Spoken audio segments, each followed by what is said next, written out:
Fun isn't something one considers when playing mobile games, but this does put a smile on my face.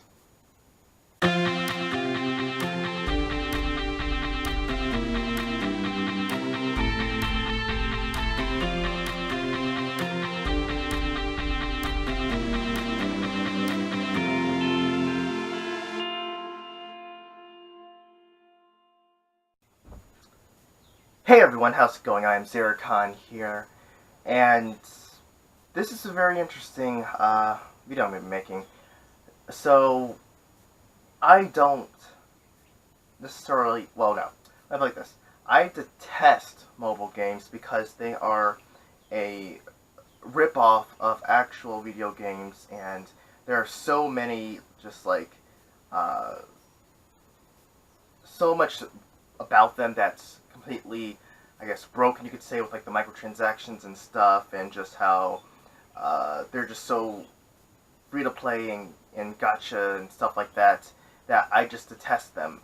And of course, I normally would not do any reviews of mobile games because I just don't like them. However, this is a mobile game that I actually like. I kind of love it, actually, and it's easily, as you could guess, my favorite mobile game that I've ever played, and that is Fire Emblem Heroes. So, of course, you could say, oh, this game's been out for over a year, and yes, that's true. However, I only started playing it in March, like late last March. So, So I've been playing it for a while and stuff, and it's just been fun to play. And I guess I should go into what I think about it as far as why it's so great. So it is, I guess you could say, a really watered down version of Fire Emblem, as far as like the combat's, I guess you could say, simplified to a degree. Because you're really just going in throughout your, well, in case you don't even know what Fire Emblem is, it is a video game series made by Nintendo. It's a strategy RPG and stuff. And one of the things about it, I guess they'd say that made it popular, I guess, was the fact that it had a permadeath feature, where if you had one of your members die in battle, they were dead for good. But you could also sort of make bonds with your characters, and then in that sense they would improve. They would do better in battle if they were next to a person that they've bonded with. Like, hey, you have your friend here, you've been talking to him and stuff. When you go in battle, if you're next to each other, you'll boost the other person's attributes, like attack, speed, defense, resistance, stuff like that. So that's, in a general sense, Fire Emblem, you could say. Of course, now with the coming of Awakening and Fates, that really made it mainstream. But I'm not going to get into that. So Fire Emblem Heroes is that. But whereas before you had a pretty well-sized party, normally it's up to 10, unless there are certain circumstances, you'll normally have 10 units in your party in a battle. In Fire Emblem Heroes, it's simplified to merely 4 units. And that was something that kind of irked me a bit, because I felt like I was really limited. But considering the fact that you're going up against other units that are about around the same number as you, around 4, maybe it's at 6, normally it's at 6, maybe it's also 4, maybe it's slightly lower, but it's still fine. You can still, play. It's not something that's a problem, and it still feels fun to play. It still feels like it's a Fire Emblem. There's still strategy there as far as weapon types, although unlike in normal Fire Emblem, where you have something that's automatically like better than other, like spear beats sword, bow beats flying types, axes. I think axes beat swords too. No, or is that sword beat axes? I can't remember which one it is. Here it's more simplified, whereas it's more like a Pokemon or rock paper scissors, where you have red, blue, green, and colorless. Red beats green, green beats blue, and blue beats red, and colorless doesn't necessarily beat anyone.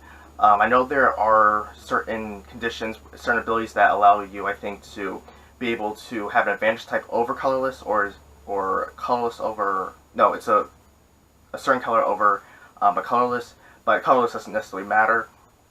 And for the most part, that's really it. I mean, I know that there are bows that can deal damage to flyers, but if you get a special ability, it does remove that advantage, and also for other ones as well. There's one ability that negates something. I can't remember what it was, but it's effective against dragon types, and then that ability reduces that advantage. So there's that. So there is some strategy there. The skill settings are different from what I would remember in a Fire Emblem game. For example, I think it's Lunge does boosts your ability or something like that, whereas in Fire Emblem Heroes, no wait, no. In original Fire Emblem, Lunge deals damage to the unit you attack after battle, but in this one, in Fire Emblem Heroes, you actually increases your attack or something like that. Likewise, Death Blow attack increases your attack, whereas in actual Fire Emblem games, Death Blow actually gives you a chance of completely obliterating the enemy you attack, regardless of how much HP that they have. So there's that. Now, of course, mechanics are fun and stuff, but one thing which I really thought enjoyed was the fact that there's so much content to play with. I mean, you have, of course, story mode, which, while it's not going to get any awards, it's a pretty decent story. There were some predictable things, but I thought it wasn't that bad. And there's also paralogs, so side missions and stories that don't necessarily pertain to the main story, but they're still there. There are Shring Towers, there are certain arena battles you can face, there are Tempest Trials, there's a Tat Battle thing, sort of like Guitar Hero, sort of. There's arena duels, there's Grand Conquests, and really, it's always going to be something. Even if you go and you play through the story mode and you play through all the towers and you do what you want in Grand Conquest and stuff like that, there's new stuff being added. There are new events that it really feels fresh and it doesn't get stale too long. In the event that it does get stale, all you have to do is wait just a little while, maybe a couple weeks, and then there will be something new that they'll add in an update, and there will be more stuff. Because when I first played it, I was just speeding through it. I was just blowing through it at a very fast pace. Within my second week, I got through the story mode and everything, and I'm just okay, now what do I do next? And then there's a new event coming, and then eventually, I think maybe a couple weeks later, then there was the new chapter added for the story mode, and there were new events, and so yeah, it wasn't too long before I had something new to do. Now, another thing you could say is, what about where's the microattractions come in to play?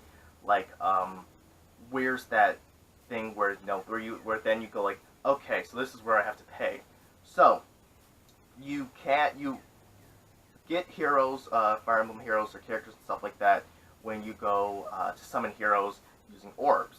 Now, orbs are your main currency for getting these heroes and stuff like that.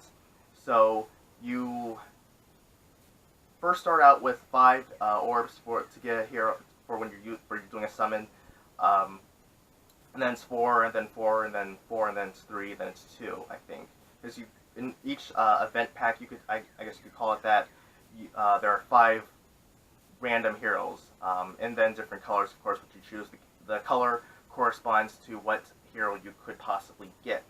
For example, colorless always have healers, archers. with the coming of female Fell Dragoncorn, there's that one. I'm trying not to get too complicated here, by the way. I'm just trying to simplify things. Or with blue, you have certain characters. Also, you can check and see not only what characters you can get, but also the odds of getting like a 3-star, 4-star, 5-star, or 5-star focus character. So it shows you the chance rates of it. Normally, it's like 3% for 5-star focus. I think 5% for 5-star. 4 stars have, I think, somewhere between 38 to 53, and then 3 stars are like slightly less than that, their chance rates. So yeah, so because it's random and you have to earn orbs to get these heroes, of course that's where it'll come in, because you most likely won't get the hero you want, and you'll just like try to keep dropping orbs to get that hero you want. That's where it comes into play for the most part, but it doesn't necessarily impact the game as a whole. Now another way that you can get it is, like, say you do have stamina. So you do have stamina that you use for whenever you do a mission or something like that. And so every time you do that, you're depending on how much stamina is required, your stamina will go down. You have 99, and it'll just drop down. However, there are missions and also certain, I guess you could say, challenges that you can do, which will get you orbs, and they can also get you stamina potions, which will completely replenish your stamina bar. Now, I have never had to worry about stamina because I just keep getting stamina potions, so I can just blow through all my stamina, refill, blow it through, refill. And I mean, even the fact now that I'm not playing as much as I used to play in the game, I currently have 35 stamina potions. So I can easily just, like, if I want to just go boom, boom, boom, go through mission after mission, and I can replenish all my stamina, but I'm still going to have plenty of potions to help replenish that. The orbs, of course, are a different story. Those are hard to get, but there are always chances you can get certain quests or missions that will get you these orbs. And also every day you get new orbs. For example, oops, oh my. For example, so let's say, I'm not sure if you can see this or not, but oh wow, there's a new. I did not plan this actually. There's a new summon event for new heroes. Let's see. So, like, for example, this is actually a good time. So for 5-star we have 5-star focus. We have Ryoma, Naui, Dorcas. 5-star we have Ike, Arya, bunch of wow, yeah, this is just a long list, but they have appearance rates. So for example, 5-star focuses are 3%, 5 stars are 3%, 4 stars are 58%, and 3 stars are 36%. Those are the rates that you get for one of these types of heroes. Now, for example, because I logged in, I get, for today's login bonus, I get 1 orb, and then because it's Golden Week, I get another orb, and then I also just got a stamina potion. So, how many stamina potions do I have again?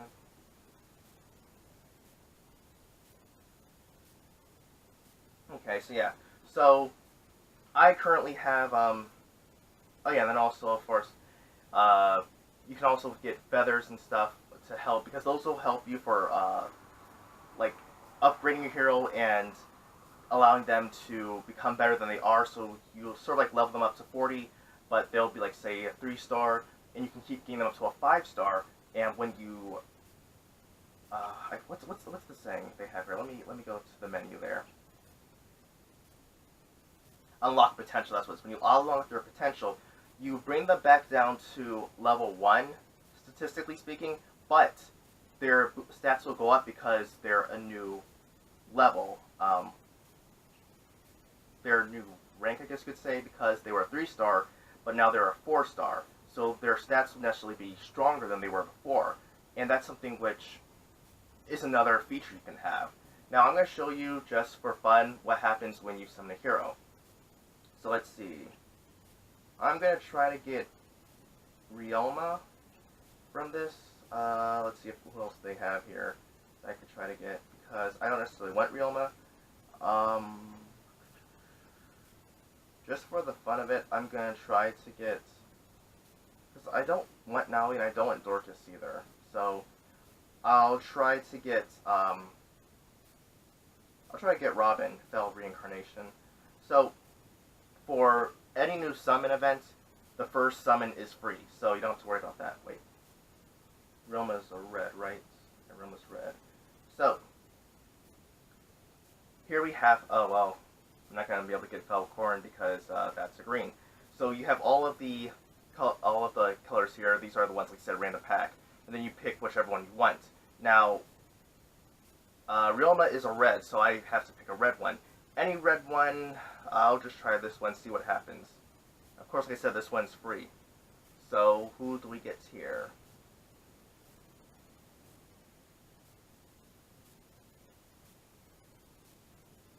And we got Henry. Not necessarily fond of this, but hey. I don't think I even have Henry. Yeah, so he's new for me. So that's fine with that. But I'll try to see if I can get another one, because I do have enough orbs for one more summon. Let's see who we get now.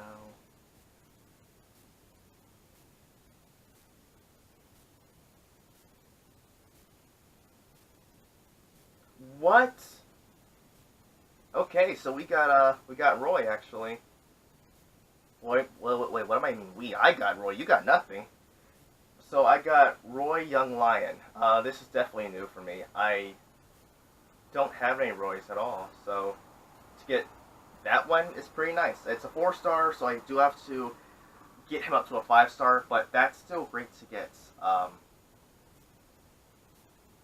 So actually, let me see what his abilities are.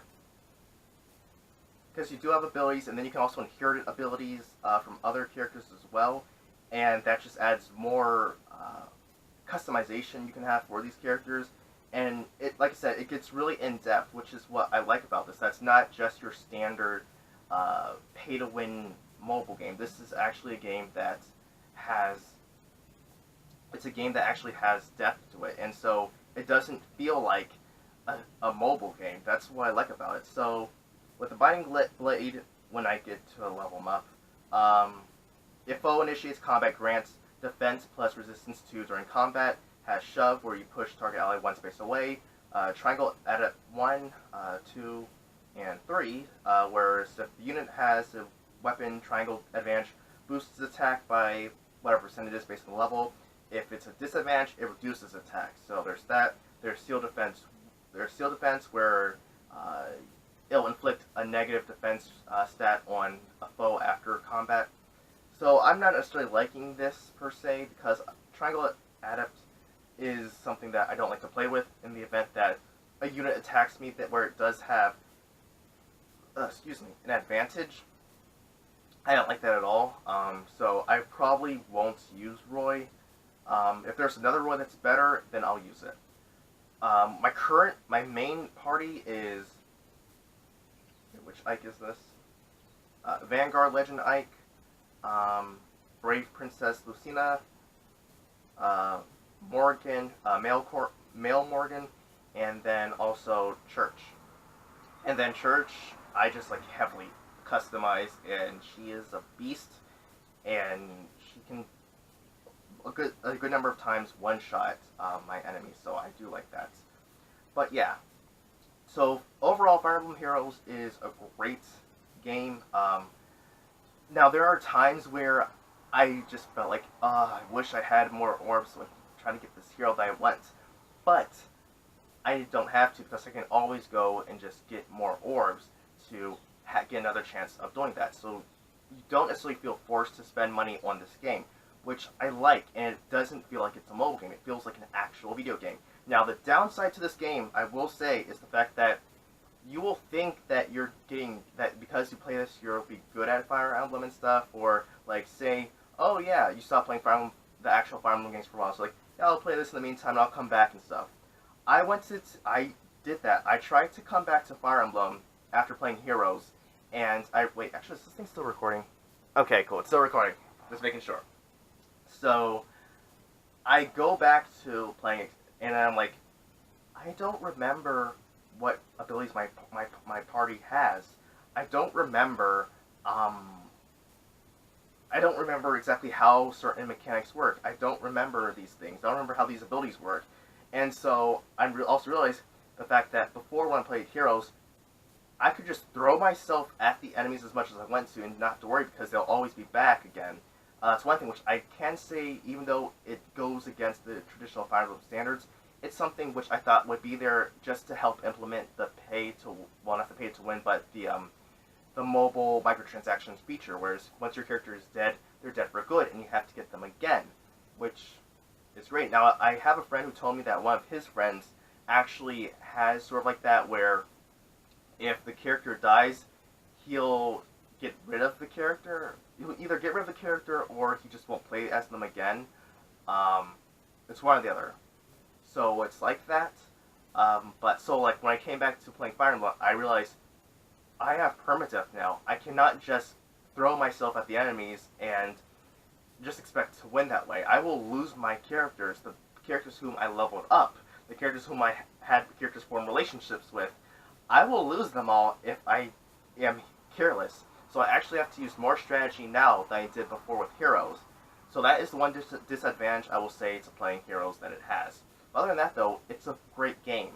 The only other mobile game which possibly contends with this is what's the full name of it? Because I don't want to get it wrong. It's